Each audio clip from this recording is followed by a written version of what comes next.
Hello guys and welcome back to another weekly What I've Watched. I've watched quite a lot this week, so I do apologise if this one's quite long. Let's try and get it done. Life is a bit hectic here at the moment. My dad is really ill, so I'm in and out to my mum's a lot. I've got a little gap to get this fitted in, so let's get started with what I've watched last week. Okay, so the week started on the 18th, on the Monday. I went to the cinema to see The Lost City. The week past has just been Easter week. My son was off school, so we took him to the cinema to see this one. This is the Sandra Bullock what's his name? Channing Tatum. Honestly, I'm bad with names. Brad Pitt's in it. Daniel Radcliffe's in it as the bad guy. This is a typical sort of romance adventure. Sandra Bullock plays an author, writing like schlock romance. Why do I feel like I've talked? Oh, because I did a review for it. I have done a review for this one individually, so I won't go into lots of detail. It's just your stereotypical romance adventure movie. There was nothing glaringly wrong with it. I really enjoyed it. Channing Tatum isn't an actor I'm massively into. I just don't feel that he has the screen presence that someone like Sandra Bullock has. Daniel Radcliffe and Brad Pitt did awesome jobs in their roles. I don't know, maybe he needs to be a bit older, a bit more established. I'm not quite sure what it is, but I could see other people in Channing Tatum's role in this pull it off a little bit better. In saying that, if you want to see something no-brainer, action film, adventure film, I've seen much worse. There's the reviews for that. A lot of people really like this one. 3.5, 4. There's a 4.5. Yeah, so it looks like this one's pretty popular. What did I give it? I gave it a 3 out of 5. Average adventure romance, very predictable. Even a child could guess the storyline and finale. Sandra Bullock is always fun. Channing Tatum and Brad Pitt did offer some comedic relief. Simply a brain off, relax and enjoy with the family kind of movie. You won't hate it, but you probably won't love it either. But looking at other people's reviews and scores, maybe they did love it, so maybe that's just me. So on the same evening, I watched the Utah Cabin Murders. Two sisters fight for survival when masked intruders invade their vacation cabin. Okay, so I watched this because it's a true story, obviously me with true crime. This is the story about masked intruders that break into a cabin and basically hold a family hostage. It's very dark. The family went through a really horrible situation. The daughters is mainly who we follow in this. It sounds a really interesting premise, and it is because it's a true story that really happened, but the acting is quite subpar. You're really aware that it's very low budget for the entirety of the movie.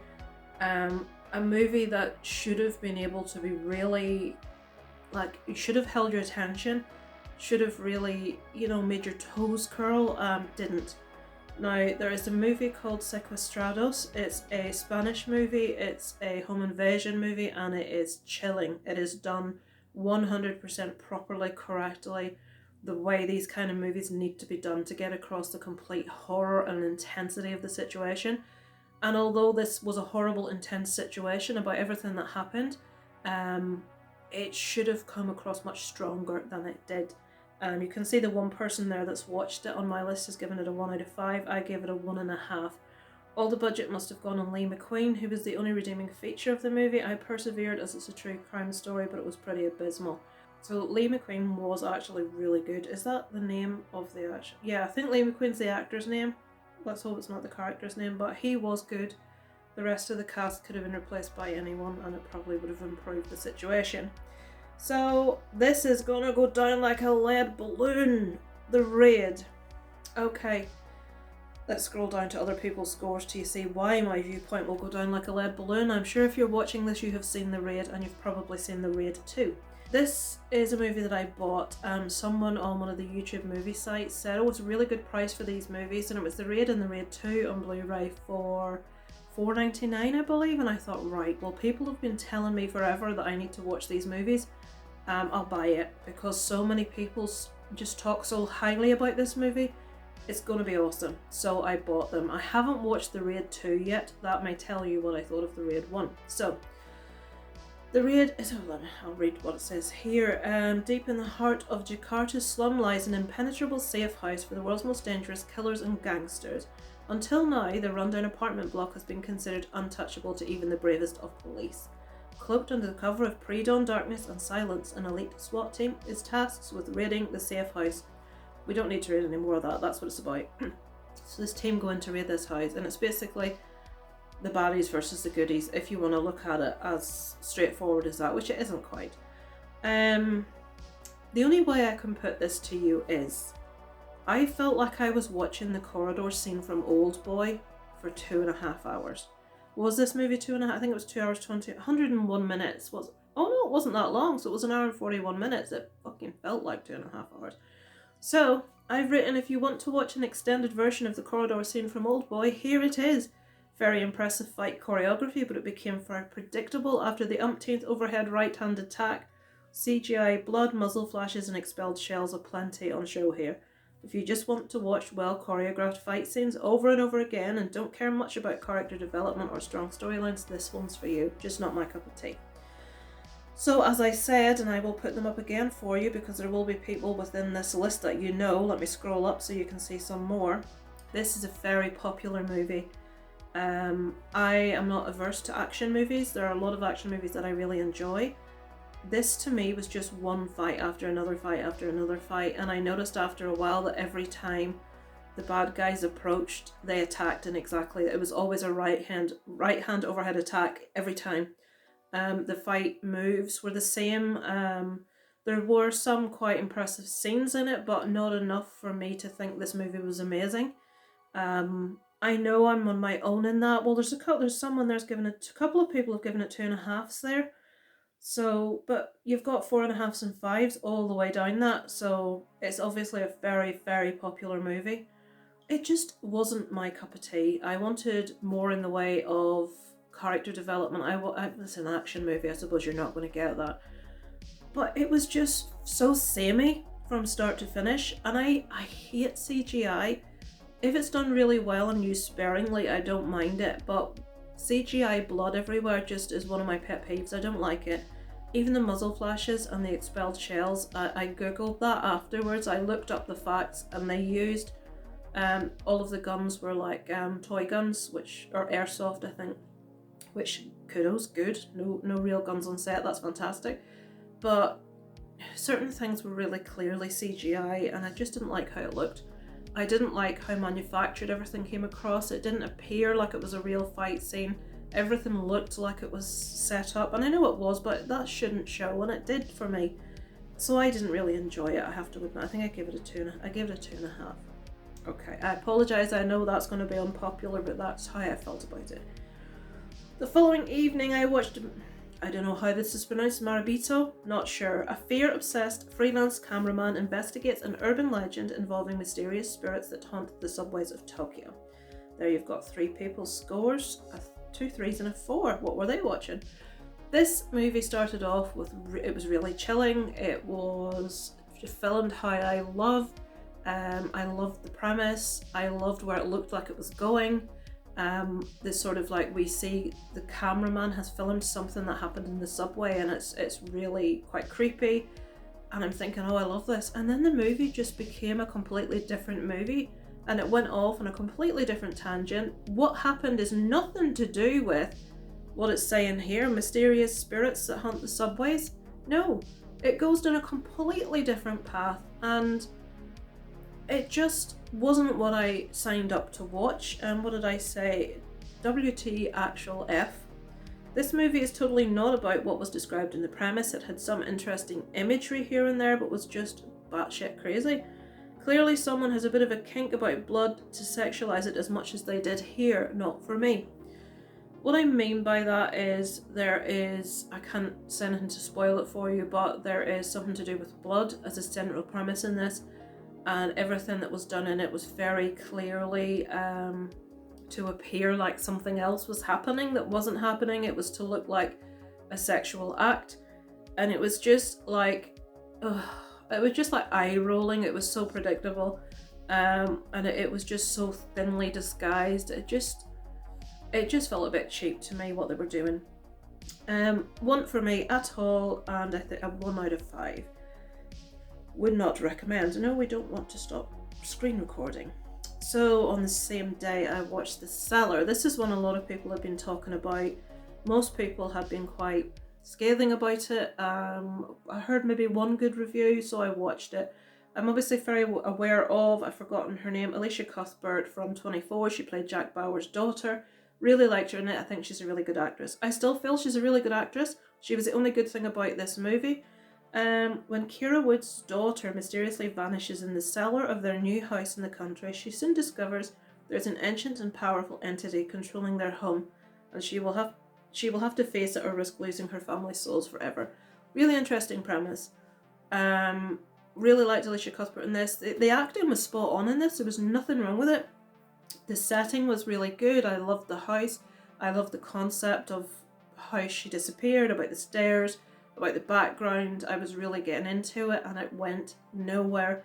It took all that potential and didn't develop it into anything tangible.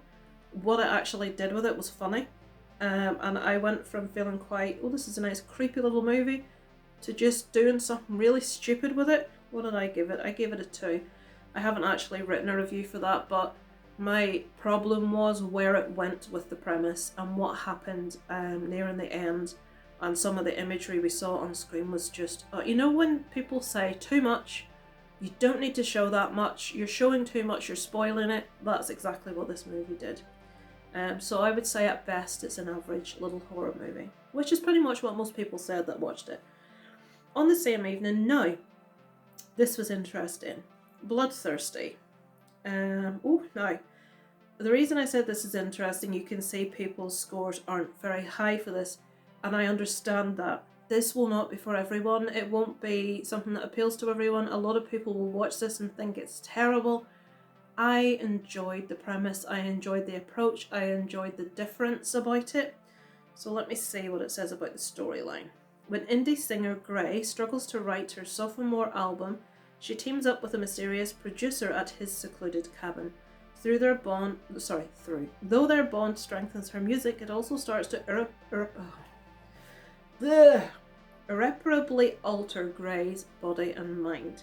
Okay, so this is, I can't say hardly anything without totally spoiling it. This is an approach at something which I felt was really novel, was really fresh, it was well acted. There does appear to be quite a low budget here. I don't think that matters. I think the actors were engaging, I believed them. It was refreshingly different. And although I will say it won't be everyone's cup of tea, some people will watch this and go, Lisa, what are you talking about? This was awful. I like this. It took, obviously, a lot of inspiration from one main other movie, but a couple of movies, and if you're a horror fan and watch this, you will see immediately as you watch it where it's taken a lot of its inspiration from. But I was pleasantly surprised with this. I gave it a 3.5, which is obviously above average for me. So yeah, Bloodthirsty. I'm being purposefully vague because I don't want to tell you too much about it. On the 20th, finally, I went to see The Northman. Okay, I did a review, which I spent most of it talking about the fact that Alexander Skarsgård cuts his hair and my distress about that. I don't need to talk to you about storyline.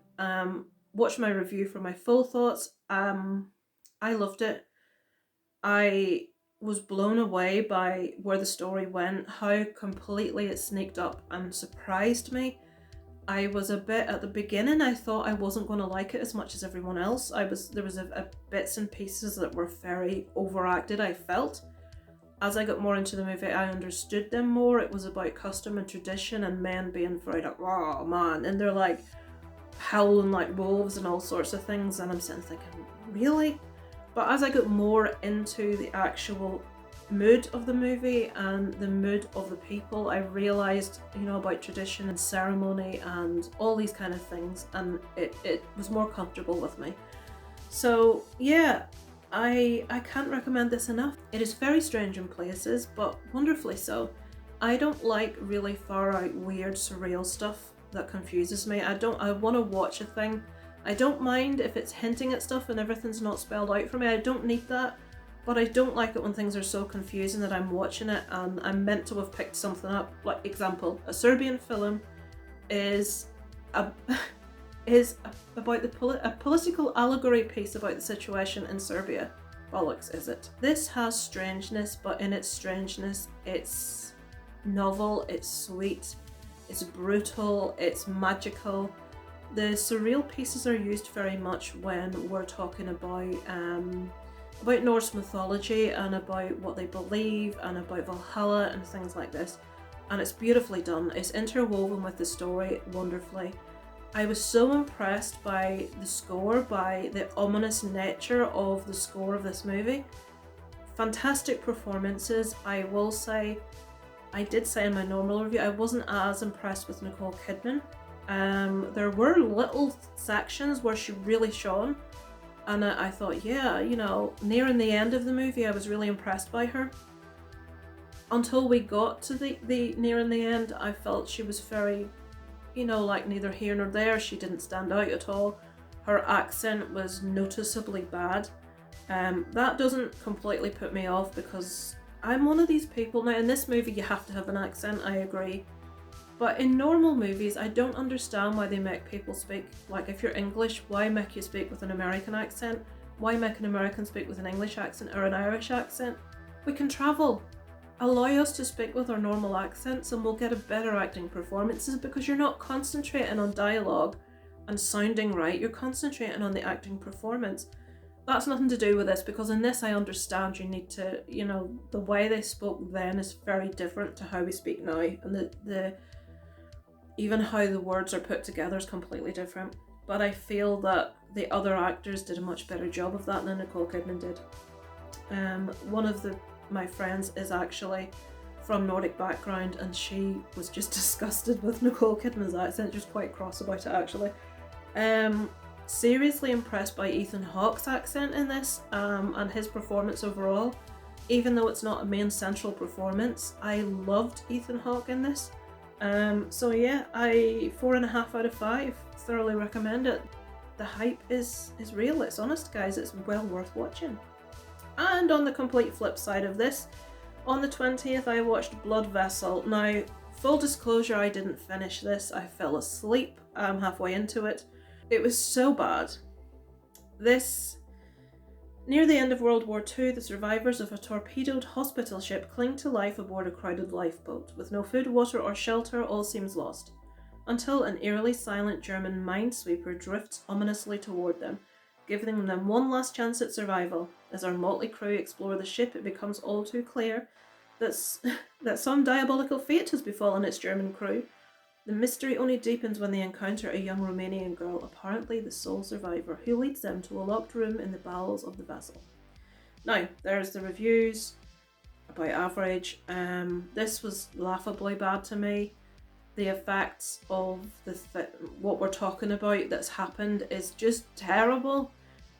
Too much, again. We don't need to see what we see. The performances appear acted, they don't appear real, the people aren't believable.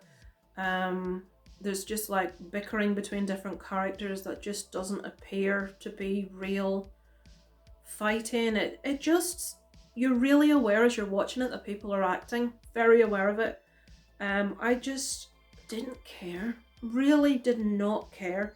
I give it a 1 out of 5. I fell asleep. If you've seen it and you think I've been harsh and I should rewatch it in its entirety, let me know and I'll see what I can do. On the 21st, Metal Lords. Okay, this, I should be all over this. So this is a rom-com aimed, I suppose, at people that like metal music. For teenage misfits Hunter and Kevin, the path to glory is clear. Devote themselves to metal, win the battle of the bands and be worshipped like gods. So these two young lads, one wants to drum, he doesn't even know to drum, he drums like one drum in the school band where they walk along and just tap this one drum.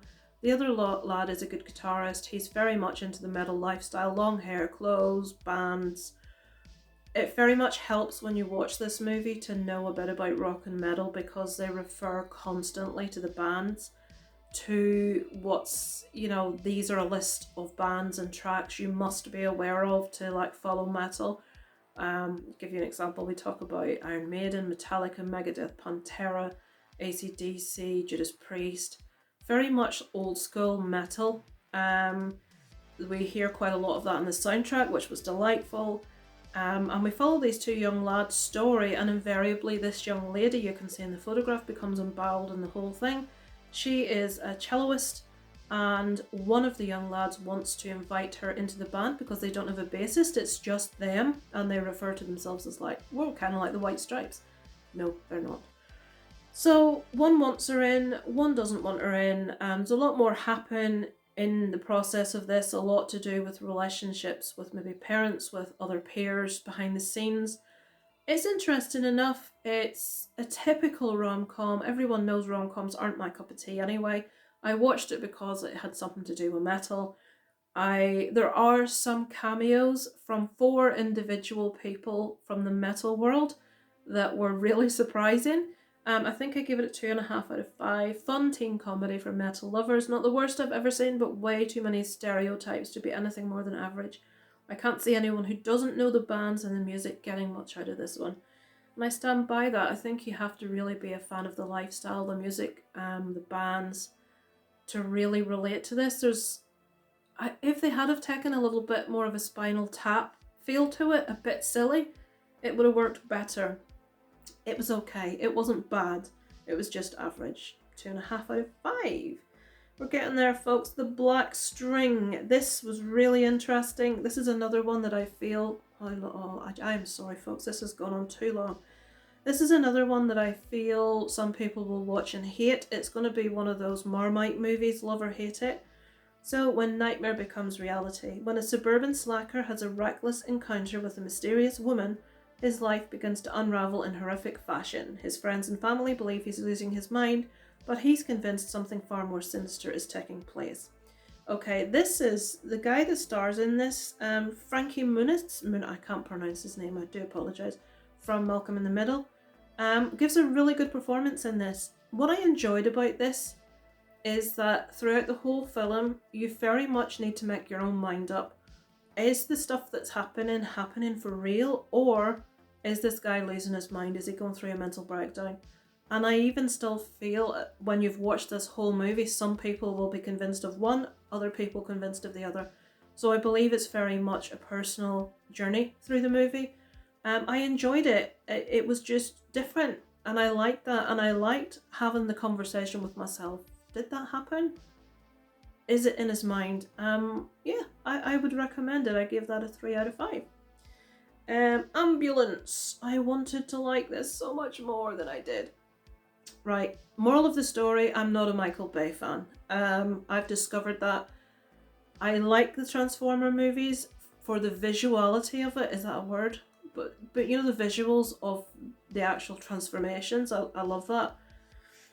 This is just one big long car chase, and someone said that in a review and they couldn't be more right. And something that irks the hell out of me in movies is long car chases. This is one big long car chase. These actors deserved so much more, and by that I mean the acting in this is fantastic. Jake Gyllenhaal is one of my favourite actors. I love him. I feel he can turn his hand to anything. I feel he needs to be a little bit more choosy about what he does, because this guy just needs to be taking part in Oscar-worthy performances. Yahya Abdul-Mateen II, again, fantastic performance. Again, I want to see him in something with a little bit more clout, something he can get his teeth into. What he's done, I mean, Candyman. Now, I don't know the other girl's name. How do you pronounce that? Isa Gonzalez. Really liked her. I hadn't seen her before. Really liked her performance in this. She plays the paramedic ambulance driver. There is a heist in this. How much? I don't know how much. Right. Decorated veteran Will Sharp, that's Yahya Abdul-Mateen II, desperate for money to cover his wife's medical bills, asks for help from his adoptive brother Danny. Jake Gyllenhaal. A charismatic career criminal, Danny instead offers him a score, the biggest bank heist in Los Angeles history, $32 million.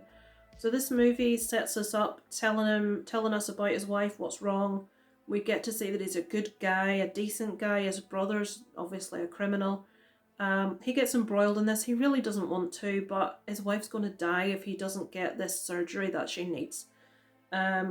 We get to see the crime happen, and most of the movie follows the aftermath of them trying to be caught. Now, I really liked some of this. I liked the setup, I liked the personalities, I liked the interaction between the characters. I liked the ending. I liked sort of where we were at the end of this. I liked the exchanges that happened. What I didn't like was the fact it was just really predictable action sequences, the chase, things that happened to the cop cars that were chasing them. It was just all too predictable. I gave it a 2. I've said meh. Car chase for the most of the movie, explosions, thousands of rounds of gunfire that hits nobody, several my gun is bigger than your gun moments. I just couldn't switch my brain off all the way to enjoy some of the absurdities here. Just not my cup of tea.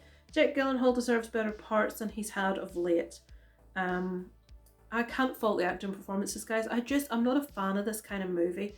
I understand some people love this kind of thing, but I want to see emotion, I want to see rawness, I want to see connection, I want to see something real. Loads of shit getting blown up is, yeah, it happens, but there's more to what I want to see than that.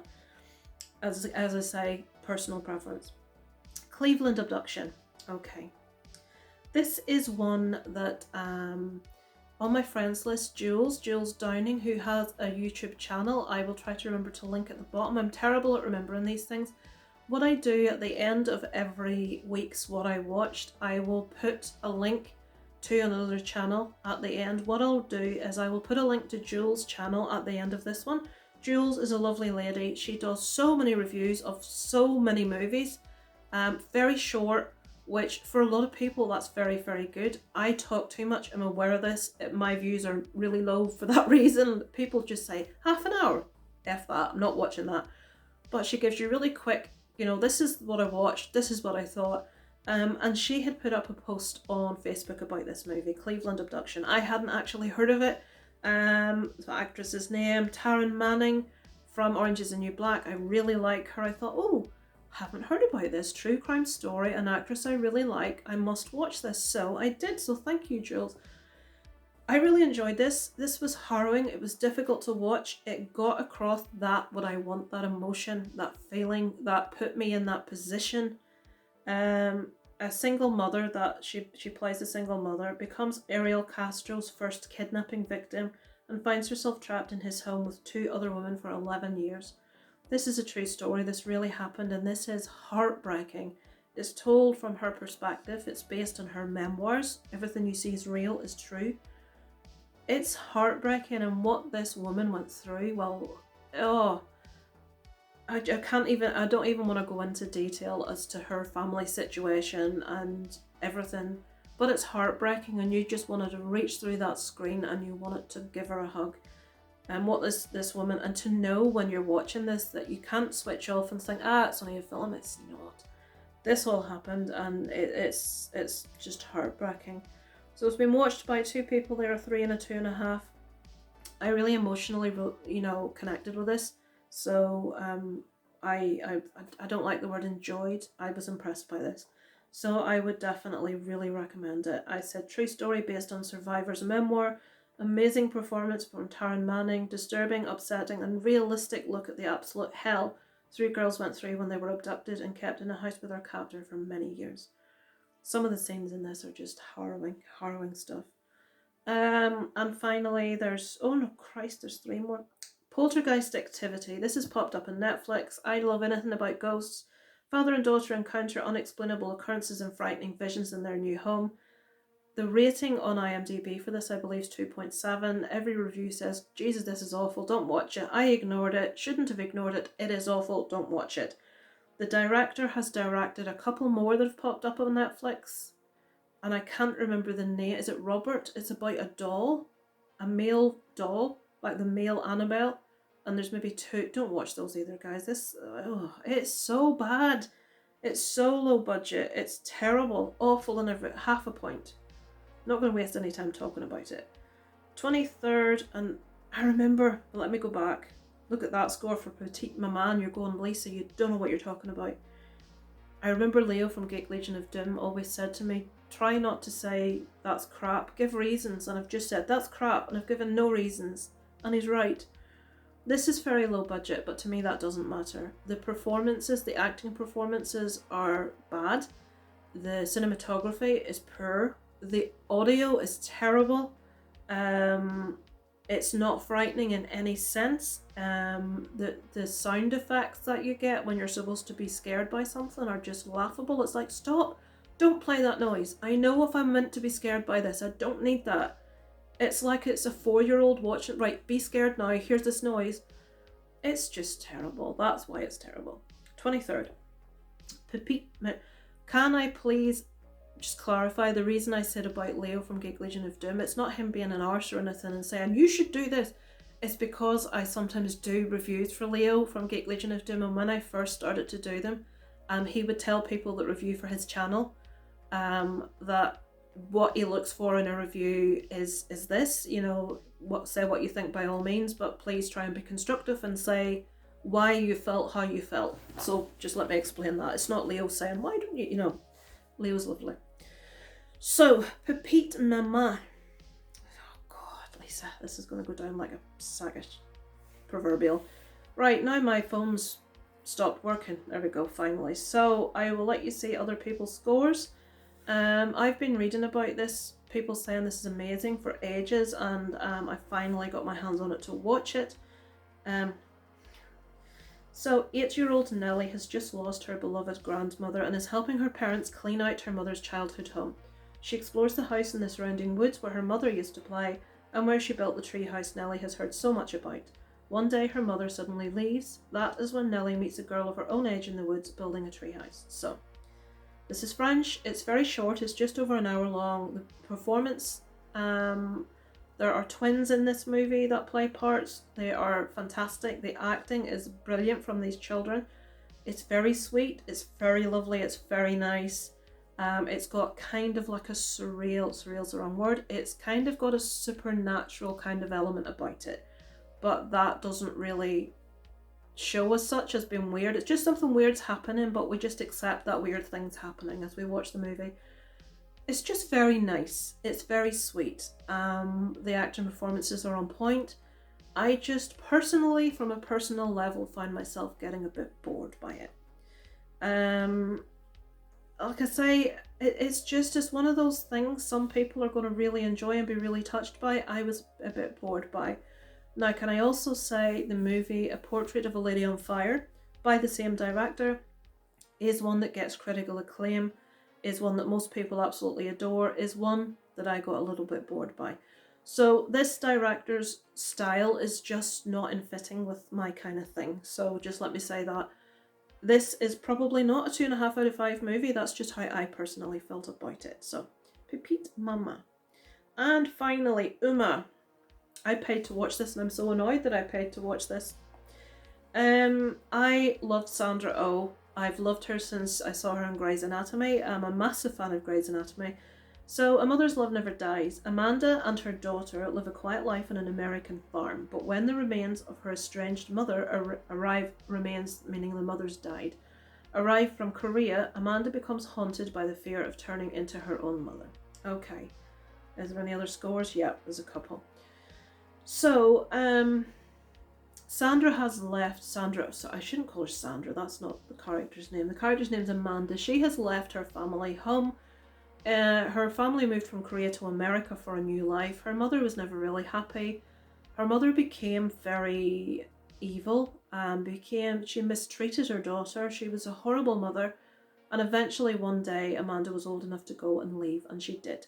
She goes on to have a daughter. They live in a very secluded area. They raise bees and they sell honey. Amanda has got like one of these electricity allergies where she can't have technology around her, so it's a very basic life that her and her daughter lead.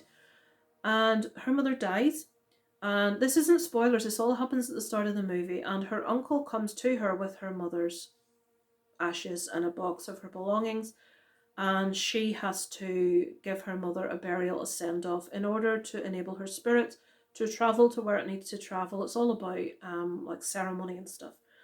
And obviously Amanda is just horrified. Her mother was a horrible woman. She doesn't want her anywhere near her, and this dredges up all kinds of things. And we've got a supernatural element also going on in this. I wanted to love this. I didn't. I loved Sandra Oh's acting and her daughter. I loved the relationship they had. Is it Dermot Mulroney's? Yeah, Dermot Mulroney's in this as well.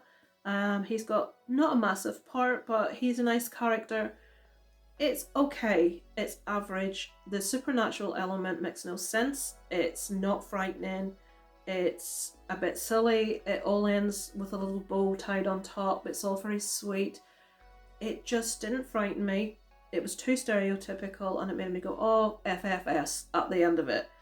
I'm trying not to swear so much in these. The odd one will slip out, folks. I do apologise, but I'm trying my best. So yeah, it was at best average. 2.5 out of 5 for that one. I've been talking for 37 minutes. Jesus Christ. This one will be lucky if it gets 10 views. So yeah, that is the films I've watched this week, folks. I am watching the series From. I think I'm through to about episode 6. It's really interesting. It's a story about a town. And without giving spoilers, the basic premise is anyone that drives into this town is trapped. They cannot get out. No matter how far they drive, they always end up right back where they started.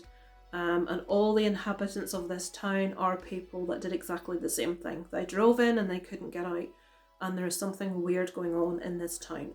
It's really interesting. I'm really enjoying it. Things are unfolding. And I'm really liking everything about it. I think I'm about 5 or 6 episodes in. I'm watching bits and pieces of Johnny Depp Amber Heard with a lot of other people. Should I tell you what side I'm coming down on? Probably the same as everyone else. Okay, I think it's very hard to say what goes on behind closed doors. I think Amber Heard has been proven to have made an awful lot of stuff up. I don't feel that Johnny Depp is lily white like everyone is. We all love Johnny Depp. He's an amazing actor. But I will say I don't think he was physically violent. There is no background of that. There is no history of that. She has been proven to have made things up regarding that with regards to makeup. A makeup brand that she said she used to cover the bruises. The foundation wasn't actually released in the year that she said she used it. It didn't come out till way after. The makeup brand itself came forward and said, well, that couldn't be the case because we didn't invent that till this date. But there's been loads of examples of situations where she's lied, situations where she's goaded him into reacting to record it and then laughed at his reaction. It very much seems like a game of sort of like, these two people, the relationship was very toxic. They should not have been together. They should have walked away from one another. I do think she's the main perpetrator here, I will say that, but I do feel that some of the things he has said are vile, and so there's no excuse. I mean, the text messages that he sent to his friend Paul Bettany about burning her corpse and then effing it to make sure it was dead about her when they were still together. He called his ex-wife. A lot of people have said, well, him and his ex-wife had a fantastic relationship and he was never violent to her and all this, but he called her an extortionist French cunt in an email to Elton John. Some stuff's coming out of things that he said which are just vile, and I do feel Johnny quite openly admits having drug and alcohol issues, and I do feel that he needs a period of time on his own to, without being in a relationship, to sort himself out. I do feel that the relationship was toxic. I feel he's got involved with a very manipulative woman that is lying about physical abuse. Now, wouldn't it be horrible if we were all wrong and she had gone through that? But I'm just talking about the fact she's lied about so many things. That if you lie about one thing, it makes it very hard for you to believe other things. But I do think Johnny has to put the hands up and say, I behaved personally in a way which was completely unacceptable, because he did. So I think even though she's the main perpetrator here, I think the relationship itself should just have been done a long time ago. So anyway, that's my sixpence about that. It makes interesting viewing, the court case. Although sometimes listening to Johnny's difficult because it does take him a long time to get to answer the question sometimes. But yeah, that's what I've been doing. Guess what I'm playing? Assassin's Creed Valhalla. Yes, I am. I'm still listening to Cyrano. So much so, guys. I've got one on this arm. I've got one place that isn't tattooed, and it's this. It's my forearm. And I've been waiting and waiting for the right thing. I'm contemplating. I want a tattoo that is a homage to Peter Dinklage. I'm thinking of getting something that has, if you watch Game of Thrones, because this is when I fell in love with Peter Dinklage, Tyrion. It has the hand of the king that he used to wear, and it has a quill for Cyrano. I'm thinking of getting something designed along that for my forearm. But I only have something tattooed which has personal, something that I love dearly. So I've got Queen, I've got Backyard Babies, I've got my son's name, I've got my husband's name. I've got a little tribute to Coco, the movie. I've got a little caricature of Billy Connolly. I would like to get something for Peter Dinklage because I just think the man is incredible. I love him. So, yes, that's what's going on this week, folks. Thank you for watching. If you have, I know this is so long. I do apologise. I will link Jools' video or I will link Jools' channel at the end if I can do. I'm sure I can do that. Two things I have to just end with. One is the Cinema Squad is going to be starting back in June on their Shooting the Shit. It used to be Friday evenings. I don't know when it's going to be, but I cannot wait. If you've never seen the Shooting the Shit, I'm trying not to swear in there. I'm doing it. The stream. These guys are all so lovely. Please come along in the chat, get involved. We all sit and watch. We all have a few drinkies. We just have a laugh together like mates, and it is so much fun. I do highly recommend watching. I have to send out again a massive get well soon to Joe from the Cinema Squad, Geeky Hijinks channel. We've missed him. Where is he? I mean, he's taken some time out. He hasn't been very well, but he is sorely missed by all of us in YouTube land. So come back soon, Joe. We'll miss you. And that is it for this week. Thanks for watching, guys. Over and out from Lisa Lives.